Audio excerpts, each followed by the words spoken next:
Oui, puis je pense que l'idée, c'est pas d'avoir une structure qui est parfaite, mais d'avoir une structure qui est parfaitement imparfaite pour favoriser justement de la mise en action de ce qui doit être fait pour conserver ces capitaux-là.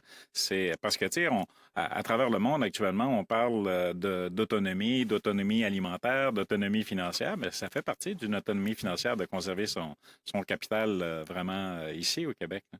Puis de le valoriser. Exact, exact. Puis, tu sais, je pense qu'on s'inscrit un peu tous dans cette idée-là. Moi, je collabore d'ailleurs avec le CETES, je collabore avec des partenaires privés, donc du milieu des affaires qui nous aident, parce qu'on s'est aussi rendu compte que on était capable vraiment, tous ensemble, évidemment, d'avoir plus d'impact. Tu sais, c'est le cas où un plus un fait 3 et pas seulement 2 là. Le repreneuriat échappe pas à la règle. Lorsqu'on collabore, ben, on a plus de chances de réussir.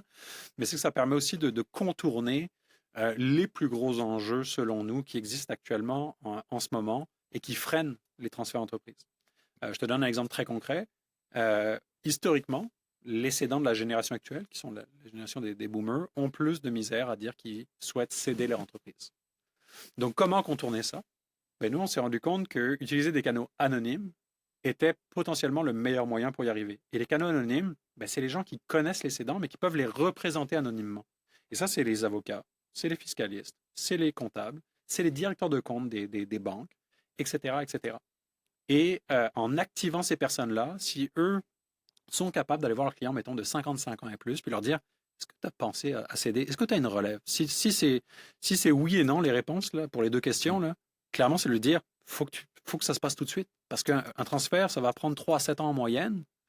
Donc, il faut que tu réfléchisses tout de suite comment je peux t'aider. Est-ce que tu veux que je te représente anonymement pour essayer de trouver des profils qui pourraient fitter si tu n'as pas quelqu'un à l'interne qui a le profil et à qui tu pourrais parler? Puis aussi de les sensibiliser au fait que non, ils vont pas perdre de clients, non, ils vont pas perdre de fournisseurs, non, ils vont pas perdre d'employés, tout simplement parce qu'ils vont le faire de manière structurée, de manière à ce que les opérations vraiment soient pas impactées et rassurer tout le monde dans le processus. Et j'espère aussi que ce message-là, qui est un des messages de sensibilisation de l'initiative Mouvement Repreneuriat, se rendra vraiment aux oreilles de tout le monde parce qu'actuellement, c'est un des plus grands enjeux qu'on connaît au Québec.